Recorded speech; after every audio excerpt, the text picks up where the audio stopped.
Navy families are bracing themselves for even deeper cuts, and Navy officials tell 10 on your side the sailors aren't the only ones who'll feel that pinch of the sequester.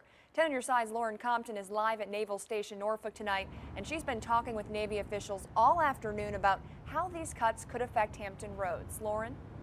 And I spoke with the chief of information for the Navy, and he tells me that it's not quite sure that these cuts are going to happen right away, but he says it could affect military families, contractors, and civilians that work for the Navy. Now, we've already seen how just the threat of the sequester has affected shipyard workers in Norfolk. They were handed out, 1,500 of those workers were handed out warn notices.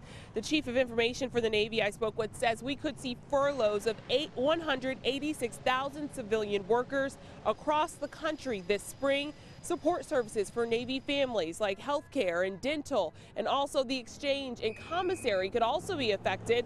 The commissary has already announced that they will be cutting back their hours on Wednesday due to the sequester. And sailors, though, they will continue to train, continue to work, continue to receive a paycheck, but how much training they'll be able to do will be limited because of the sequester.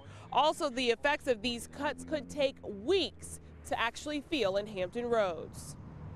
There's no major muscle movements for every sailor in the Navy, so they need to stay focused on their job and on their task at hand.